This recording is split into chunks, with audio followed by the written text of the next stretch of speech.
Hello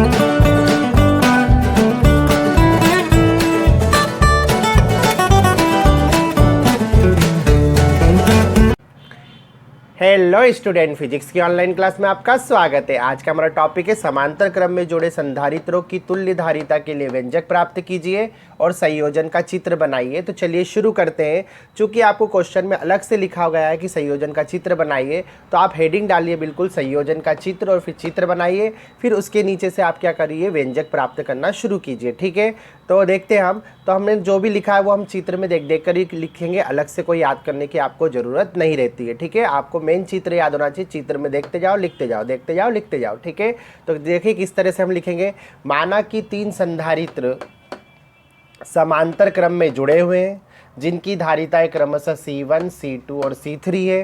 प्रत्येक संधारित्र की पहली प्लेटों को बिंदु A से और दूसरी प्लेटों को बिंदु B से क्या करा है, जोड़ा गया है। अतः चूंकि ये देखिए, दोनों जो हर संधारित्र की पहली प्लेट बिंदु A पर है और दूसरी प्लेट बिंदु B पे है, तो सिरे समान होने से इनका विभव क्या होगा, समान होगा। अतः प्रत्येक संधारित्र की दोनों प्लेटों के बीच का विभवांतर कितना होगा, V होगा। ठीक है, बिंदु A से कौन सा आवेश दे रहे हैं हम, प्लस Q आवेश देने पर तीनों संधारित्र की धारिताओं के अनुपात में क्रमशः कितना आवेश जा रहा है, Q1, Q2 और Q3 आवेश इनको क्या हो जाता है, प्राप्त हो जाता है। इस तरह हम देखते हैं कि संधारित्र जो C1 है उस पर Q1 आवेश है, C2 पे Q2 चला जाएगा और C3 पे Q3 चला जाएगा। ठीक है, अब हम क्या करते हैं, व्यंजक प्राप्त करना शुरू करते हैं। तो यहाँ क्लियरली हमको दिख रहा है कि विभव तो समान है, तो वो फार्मूले में नहीं आएगा।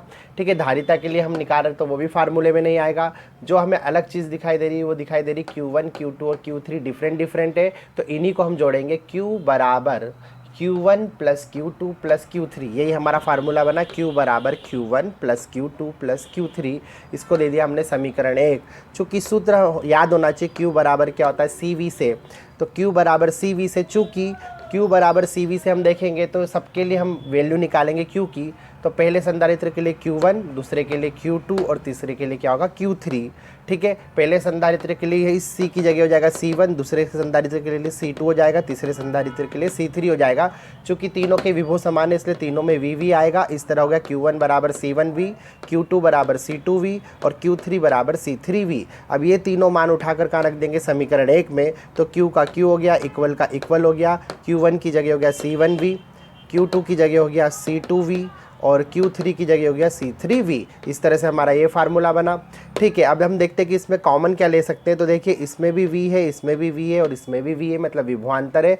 तो ये V क्या हो जाएगा, कॉमन आ जाएगा। तो Q का Q लिख दिया, इक्वल का इक्वल लिख दिया, V को बाहर निकाल के कॉमन में लिया है। अब बचा हमारा C1, C2 और C3, तो हमने लिख दिया C1 plus C2 plus C3, हमारा बन गया समीकरण नंबर 2। अब यदि तुल्य धारिता C हो, चूँकि संधारित्र की तुल्य धारिता निकालना, तो हमने मान लिया कि तुल्य धारिता कितनी हो, C हो। तो हमें फार्मूला पता है Q बराबर CV होता, तो हमने यहाँ लिख दिया Q बराबर CV होगा। समीकरण 2 में मान रख देंगे किसका, Q की जगह रख देंगे CV, तो यहाँ पे आ जाएगा CV, तो ये हो गया CV।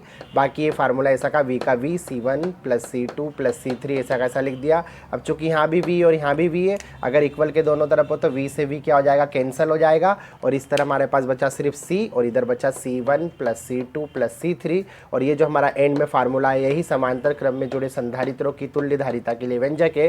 तो ठीक है, इस तरह से हमने कैलकुलेट कर लिया व्यंजक। ठीक है, तो उम्मीद है आप समझ गए होंगे कि समांतर क्रम में जुड़े संधारित्रों की तुल्य धारिता का व्यंजक किस तरह प्राप्त किया जाता है। अब अगले वीडियो में मिलते हैं श्रेणी क्रम के साथ, तब तक आप पढ़ते रहिए। Best of luck for your exam.